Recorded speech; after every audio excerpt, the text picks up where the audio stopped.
வணக்கம் மக்களே, நாம் இந்த ஆரோக்கியமான பதிவில் பனங்கிழங்கில் நிறைந்துள்ள மருத்துவன்மைகளை பற்றி நம்ம விளக்கமாக பார்க்க போகிறோம்.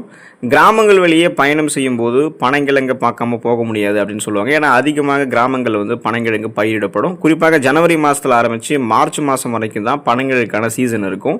பனங்காயை மண்ணில் புதைத்து அது குருத்தாக வளர தொடங்கும் போது பிடுங்கிடுவாங்க. அந்த மாதிரி பிடுங்கப்படக்கூடிய பனை மரத்தினுடைய வேர்களை தான் பனங்கிழங்காக நம்ம சாப்பிட்றோம். இந்த பனங்கிழங்குகள் வெறும் சுவையை மட்டும் தருவது கிடையாதுங்க மக்களே, எண்ணற்ற மருத்துவன்மைகளையுமே கொடுக்கக்கூடியது. ஸோ என்னென்ன ஊட்டச்சத்துக்கள் பனங்கிழங்குகள் நிறைந்து கொண்டு என்னென்ன மருத்துவன்மைகளை நமக்கு கொடுக்குது, பனங்கிழங்கை எப்படியெல்லாம் நம்மளுடைய உணவுகளை சேர்த்துக்கலாம் அப்படின்றத பற்றி தெளிவாக விளக்கமாக பார்க்க போகிறோம். அதை பற்றி பார்க்குறதுக்கு முன்னாடி இந்த வீடியோவுக்கு மட்டும் ஒரு லைக்கை கொடுத்துட்டு இந்த தகவலை உங்களுக்கு தெரிஞ்சவங்களுக்கும் ஷேர் பண்ணிவிடுங்க. ஏன்னா இது அவங்களுக்கும் பயனுள்ளதாக இருக்கக்கூடிய ஒரு ஆரோக்கியமான பதிவு தான். இது போன்ற அப்டேட்ஸ்கள் நீங்கள் தொடர்ந்து பார்க்குறதுக்கு நம்மளுடைய ஹெல்த் நியூஸ் தமிழ் சேனலை மறக்காமல் சப்ஸ்கிரைப் பண்ணி வச்சுக்கோங்க. பக்கத்தில் இருக்கக்கூடிய பெல் பட்டனையும் கிளிக் பண்ணி ஆல் அப்படின்ற ஆப்ஷனையும் செட் பண்ணி வச்சுக்கிட்டீங்க அப்படின்னா நான் போடக்கூடிய எல்லா அப்டேட்ஸும் உங்களுக்கு நோட்டிஃபிகேஷன் அடிக்கடி வந்து சேரும். சரி வாங்க மக்களே, இப்போ வீடியோக்குள்ளே போயிடலாம். செரிமானம் ஆரோக்கியமாக இருக்கிறதுக்கு பனங்கிழங்கு எடுத்துக்கொள்ளலாம். பனங்கிழங்கு உணவுகள் செரிமானத்திற்கு தேவைப்படக்கூடிய என்சைமை உற்பத்தி செய்வதால் செரிமானத்தை எப்போதுமே சீராக வைத்திருக்கும். அதோடு அந்த உணவுகள் செரிமானமானதுக்கு அப்புறம் உணவினுடைய ஊட்டச்சத்து உறிஞ்சுதலையுமே வேகமாக எடுத்துக்கொள்ளும். ஸோ உணவுகள் செரிமானமாகிறதுக்கு பனங்கிழங்கில் இருக்கக்கூடிய ஃபைபர் என்று சொல்லக்கூடிய நார்சத்து உதவிகரமாக இருக்கும். அதனால் எளிமையாகவே செரிமானமாகிடும். எந்த விதமான செரிமானம் சார்ந்த பிரச்சனையுமே ஏற்படாது. உணவுகள் செரிமானமாகப்பட்டதுக்கு அப்புறம் ஊட்டச்சத்துக்கள் உறிஞ்சப்பட்டது போக மீதம் இருக்கக்கூடிய கழிவுகள் குடல்களிலிருந்து வெளியேற்றப்பட்டுவிடும். ஸோ இதன் மூலமாக உணவுகள் செரிமானம் ஆகாததால் ஏற்படக்கூடிய அஜீரணம், நெஞ்சு எரிச்சல், குமட்டல், வாந்தி, மயக்கம், பித்தம் இந்த மாதிரி உணர்வுகள் எதுவும் இருக்காது. உணவுகள் செரிமானமானதுக்கு அப்புறம் அந்த கழிவுகள் குடல்களிலிருந்து வெளியேறாமல் தவிக்கும் போது நமக்கு ஏற்படக்கூடிய சீரற்ற குடல் இயக்கம், கடுமையான மலச்சிக்கல், வயிற்று வலி, வாயு பிரச்சனை, வயிற்று பொறுமல், வயிற்றுப்போக்கு, இந்த மாதிரி வயிற்று உப்புசம் இந்த மாதிரி எதுவுமே இல்லாமல் குடலையும் வயிறையும் ஆரோக்கியமாக பனங்கிழங்கு வைக்கும். ஸோ இதன் மூலமாக செரிமான மண்டலத்தையே ஒட்டுமொத்தமாக வலுப்பெற வைத்துக் கொள்வதற்கெல்லாம் பனங்கிழங்கு எடுத்துக்கொள்ள வேண்டியது அவசியம். வளர்ச்சிதை மாற்றத்தை அதிகரிக்கக்கூடியது பனங்கிழங்கு. ஸோ நம்மளுடைய மெட்டபாலிசத்தை பனங்கிழங்கு இன்க்ரீஸ் பண்ணும். இதன் மூலமாக எந்த நோய்களுமே நமக்கு அட்டாக் ஆகாமல் நம்ம உடல் ஆரோக்கியமாக ஆற்றலாக இருக்கும். பனங்கிழங்கில் இருக்கக்கூடிய புரதச்சத்து, அந்த புரோட்டீன் ஒட்டுமொத்த உடல் இயக்கத்திற்குமே அத்தியாவசியமான தேவையாக இருக்கு. அதாவது உடலினுடைய செல்களை பராமரிக்கிறது, உறுப்புகளில் ஏற்படக்கூடிய பிரச்சனைகளை சரி பண்ணுறது, சருமத்தை புத்துணர்ச்சி ஆக்குவது, எலும்புகளை வளர்ச்சியை ஊக்குவிப்பது, எலும்பு சார்ந்த பிரச்சனைகளை சரி பண்ணுறது, தசை வளர்ச்சியை மேம்படுத்துறது என அனைத்தையுமே செய்கிறதுக்கு அடிப்படையான ஊட்டச்சத்தாக புரோட்டீன் இருக்குது. ஸோ இந்த புரோட்டீனை பனங்கிழங்கு தான் நமக்கு கொடுக்கும். அதனால் நம்ம பனங்கிழங்குகளை எடுத்துக்கிட்டோம் அப்படின்னா நிறைவாக அதில் இருக்கக்கூடிய புரோட்டீன் சத்தை பெறும்போது வளர்ச்சிதை மாற்றத்தில் எந்த இடையூறும் இல்லாமல் உடல் ஆரோக்கியமாக இருக்கும். நரம்புகள், எலும்புகள், தசைகள் அத்தனையுமே வலுப்பெற்று செல்கள் எல்லாம் நமக்கு புதுப்பிக்கப்பட்டு சுறுசுறுப்பாக இயங்க ஆரம்பிப்போம். நம்மளுடைய அன்றைய நாளை நம்ம சிறப்பாக தொடங்குவோம். எந்த விதமான உடல்நல குறைபாடுகளுமே நமக்கு ஏற்படாது. ரத்த ஓட்டத்தை அதிகரிக்கக்கூடியது பனங்கிழங்கு. உங்களுக்கு அனீமியா அப்படின்னு சொல்லக்கூடிய இரும்பு சத்து குறைபாடால் ஏற்படக்கூடிய ரத்த சோகை நோய் இருக்கு அப்படின்னா அதை கியூர் பண்றதுக்கு பனங்கிழங்கு எடுத்துக்கலாம். இது ஒரு சிறந்த உணவாக உங்களுக்கு இருக்கும். இரும்பு சத்து குறைபாட்டால் ஏற்படக்கூடிய உடல் சோர்வு, கவனமின்மை, குமட்டல், உடல் பலவீனம் ஏற்படுவது, தலைவலி மற்றும் வயிறு தொந்தரவுகள்லாம் ஏற்படுவது, கை நரம்புகளில் அதே போல பார்த்தீங்கன்னா கை நகங்களில் உங்களுக்கு கீறல்கள் ஏற்படுவது, இந்த மாதிரி ரத்த சோகைக்கான அறிகுறிகள்லாம் தென்படும். இவை உங்களுக்கு இரும்பு சத்து பற்றாக்குறையை சுட்டி காட்டும். இப்போ நீங்கள் பனங்கிழங்கு எடுத்துக்கிட்டீங்கன்னா இரும்பு சத்து அதில் வளமான அளவில் இருக்குது. ஸோ அது உங்களுக்கு கிடைக்கும் போது ரத்தத்தில் இருக்கக்கூடிய ரத்த சிகப்பு அணுக்கள் உங்களுக்கு கரெக்டான லெவலில் வர ஆரம்பிக்கும். ஸோ ரத்த சிகப்பு அணுக்கள் கரெக்டான லெவலில் இருக்கும்போது அதில் இருக்கக்கூடிய ரத்த புரதமான ஹீமோகுளோபின் அந்த செல்கள் நமக்கு பராமரிக்கப்பட்டு தேவையான இரும்பு சத்து நமக்கு கிடைக்கும். ஸோ ஹீமோகுளோபின் என்ன பண்ணும் அப்படின்னா உடல் உறுப்புகளில் அனைத்து பாங்களுக்கும் ஆக்சிஜன் சப்ளைவை கரெக்டாக கொண்டு போய் சேர்க்கும். இப்போ ஆக்சிஜன் சப்ளை உங்களுக்கு கிடைக்காம போகிறதால தான் அனிமியா என்று சொல்லக்கூடிய அந்த ரத்த சோகை நோய் ஏற்படும். இப்போ நீங்கள் அந்த ஹீமோகுளோபினுடைய கவுண்ட் எல்லாம் கரெக்டாக வச்சுக்கிறதுக்கு பனங்கிழங்கு எடுத்துக்கிட்டிங்கன்னா ரத்த சோகையே உங்களுக்கு இருக்காது. எந்த விதமான அனிமியாவுக்கான அறிகுறிகளும் தென்படாது. உடல் சுறுசுறுப்பாக இயங்க ஆரம்பிக்கும். ரத்த ஓட்டமுமே உங்களுக்கு சீராக இருக்கும். ரத்தத்தில் இருக்கக்கூடிய கிருமிகளுமே சுத்திகரிக்கப்பட்டு எந்த ரத்தம் தொடர்பான பிரச்சனையுமே உங்களுக்கு இதுவுமே ஏற்படாது. உடல் எடையை எந்த விதமான பக்க விளைவுகளும் இல்லாமல் ஆரோக்கியமான முறையில் குறைக்கிறதுக்கு பனங்கிழங்கு எடுத்துக்கலாம். ஒரு சில உணவுகள் மட்டும்தான் அதிக ஊட்டச்சத்தும் கொண்டிருக்கும். ஆனால் அதே சமயம் குறைவான கலோரிகளையுமே கொடுத்து நமக்கு பசியை கண்ட்ரோல் பண்ணி நம்மளுடைய உடல் எடையை குறைக்கும். அந்த வகையில் பனங்கிழங்கு உங்களுக்கு ஒரு மிகச்சிறந்த உணவாக இருக்கும்.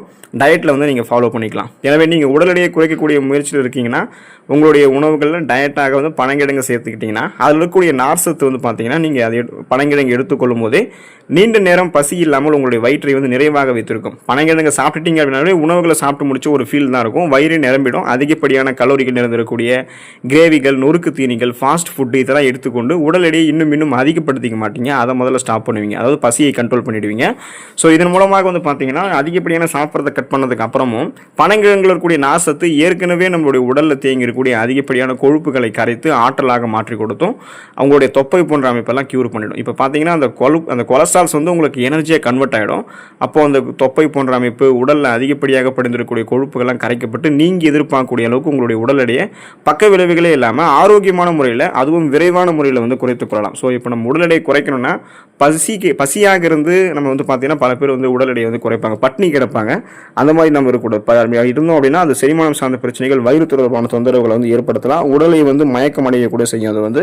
ஸோ நாம் என்ன பண்ணோம் அப்படின்னா குறைந்த கலோரிகள் இருந்திருக்கக்கூடிய உணவுகளை எடுத்துக்கொண்டு பசியை கண்ட்ரோல் பண்ணி உடல் எடை குறைக்கணும். அந்த வகையில் பனங்கிழங்கு உங்களுக்கு ஹெல்ப் பண்ணும். இதயம் ஆரோக்கியமாக இருக்கிறதுக்கு பனங்கிழங்கு எடுத்துக்கலாம். பனங்கிழங்கு ஒமேகா 3 கொழுப்பு அமிலத்திற்கு சிறந்த மூலமாக இருக்கிறதால நல்ல கொலஸ்ட்ரால்களை மட்டுமே நமக்கு அதிகரிக்கக்கூடிய உணவாக பனங்கிழங்கு இருக்கு. இதனால கெட்ட கொலஸ்ட்ரால்களினுடைய அளவை தேவையில்லாமல் நமக்கு கெட்ட கொலஸ்ட்ரால் இருக்காது, அது வந்து குறைய ஆரம்பிச்சிடும். ஒமேகா 3 கொழுப்பு அமிலங்கள் நமக்கு இருந்தாலே அது நோய் அலர்ச்சி பிரச்சனைகளுக்கு பலன் தரும். எனவே இயற்கையான முறையில் இதய ஆரோக்கியத்தை மேம்படுத்துறதுக்கு பனங்கிழங்கு ஒரு சிறந்த உணவாக இருக்கும். பொட்டாசியம் தேவையும் பனங்கிழங்கு பூர்த்தி செய்வதால நரம்புகள் இருக்கக்கூடிய இறுக்கங்கள் தளர்த்தப்படும். அதாவது பிபி என்று சொல்லக்கூடிய பிளட் பிரஷர், அந்த ரத்த அழுத்தம் பிரச்சனையுமே இருக்காது.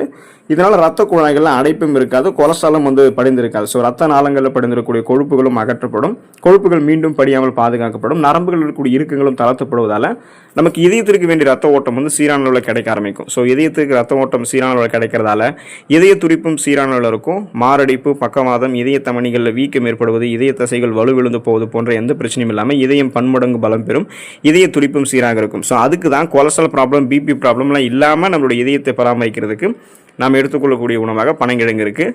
நோய் எதிர்ப்பு சக்தியை நமக்கு அதிகரிக்கக்கூடியது பனங்கிழங்கு. நோய் எதிர்ப்பு சக்தியை அதிகரிக்கிறதுல பனங்கிழங்கு நல்ல பலனை தரதுக்கு காரணம் அதில் இருக்கக்கூடிய விட்டமின் சி என்று சொல்லக்கூடிய உயிர் சத்து தான்.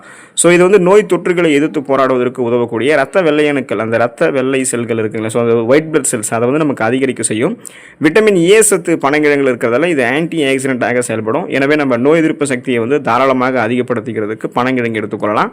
ஸோ அப்போ இம்யூன் பவர் இன்க்ரீஸ் ஆகும். நமக்கு இருக்கக்கூடிய சாதாரணமான நோய்களுமே நம்ம குணப்படுத்திக் கொள்ளலாம். சீசனலாக புதுசாக அட்டாக் ஆகக்கூடிய பாக்டீரியா, வைரஸ் போன்ற பருவகால தொற்று வியாதிகளையும் பூஞ்சை தொற்று வியாதிகளுமே நம்ம வராமல் தடுத்துக் கொள்ள முடியும். ஸோ எந்த நோயுமே அட்டாக் ஆகாது, இம்யூன் சிஸ்டத்தையே ஸ்ட்ராங் பண்ணிக்கலாம். நம்ம புற்றுநோய் ஏற்படாமல் தடுக்கிறதுக்கும் புற்றுநோயை குணப்படுத்துறதுக்கும் தீவிர சிகிச்சைக்கு அப்புறம் வந்து பார்த்தோம்னா நம்ம பனங்கிழங்கு எடுத்துக்கலாம். இயற்கையான முறையில் ஆன்டி ஆக்சிடென்ட்டை அள்ளித்தரக்கூடிய பனங்கிழங்கு புற்றுநோய் செல்களுக்கு எதிராக போராடுவதற்கும் ஹெல்ப் பண்ணும்.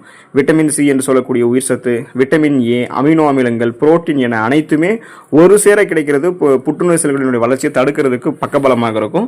எனவே தீங்கு விளைவிக்கக்கூடிய செல் பரவல்களான ஃப்ரீ ரேடிக்கல்ஸ் என்று சொல்லக்கூடிய அந்த செல்களை வந்து நமக்கு உடல்லேருந்து வெளியேற்றுவதற்கும் அந்த செல் பாதிப்பிலிருந்து நம்ம உடனே விடுபடுவதற்கெல்லாம் அந்த ட்ரீட்மெண்ட்ஸ் கூடவே வந்து புற்றுநோய் செல்கள் பரவாமல் இருக்கிறதுக்கு பனங்கிழங்கு நம்ம எடுத்துக்கொள்ள வேண்டியது ரொம்ப ரொம்ப அவசியமாக இருக்குது.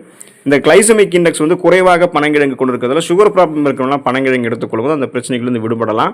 உணவில் இருக்கக்கூடிய கார்போஹைட்ரேட் வந்து ரத்தத்தினுடைய குளுக்கோஸ் அளவில் எந்த மாதிரி மாற்றத்தை ஏற்படுத்துது, எந்த மாதிரி தாக்கத்தை ஏற்படுத்துது அப்படின்றத பொறுத்து தான் கிளைசமிக் இண்டெக்ஸை கனெக்ட் பண்ணுவாங்க. அந்த வகையில் பனங்கிழங்குல குறைவான கிளைசமிக் இண்டெக்ஸ் இருக்கிறதால மெதுவாக இது செரிமானமாகப்பட்டு குளுக்கோஸோடைய அளவையுமே இது மெதுவாக உயர்த்துமே தவிர உடனே நம்மளுடைய ரத்தத்தில் சர்க்கரையினுடைய அளவை அதிகப்படுத்திடாது. அதனால் சுகர் ப்ராப்ளம் இருக்கிறவங்களாம் பனங்கிழங்கு எடுத்துக்கொள்ளும் போது அளவாக சாப்பிட்டாங்க அப்படின்னா அவங்களுடைய ரத்தத்தில் இருக்கக்கூடிய சர்க்கரையினுடைய அளவு கண்ட்ரோல் ஆகிடும். நாளடைவில் அந்த சுகரை பிரச்சனை விடுபட்டுருவாங்க. உங்களுக்கு ஒருவேளை சுகர் ப்ராப்ளம் இல்லாமல் இப்போ இருந்தே நீங்கள் ஆரோக்கியமாக இருக்கணும்னு நினச்சிங்கன்னா அந்த சீசனில், குறிப்பாக அந்த பனங்கிழங்கு கிடைக்கக்கூடிய சீசன்லேயே அளவாக அதை நீங்கள் எடுத்துக்கிட்டீங்கன்னா கிளைசமிக் இண்டெக்ஸ் வந்து குறைவாக தான் இருக்கும். அதாவது அது கார்போஹைட்ரேட் வந்து கிடையாது, நார்சத்து தான் இருக்கிறதால உங்களுக்கு அந்த சுகர் ப்ராப்ளம் என்ற பேச்சுக்கே வந்து இடம் இல்லாமல் நீங்கள் ஆரோக்கியமாக இருக்கலாம். எனவே தொடர்ந்து நிறைய நன்மைகளை வந்து பெறணும் அப்படின்னா அடிக்கடி பனங்களுக்கு கிடைக்கக்கூடிய சீசனில் எடுத்துக்கோங்க. வாரத்தில் ஒரு தடவையாவது சாப்பிடுங்க. ஊட்டச்சத்துக்களை பெற்று நிறைய நன்மைகள் கிடைக்கிறதுக்கான வாய்ப்புகளை பெற்று நலமோடு இருங்க. அடுத்த ஆரோக்கியமான பதிவில் மறக்காமல் சந்திப்போம். நன்றி மக்களே.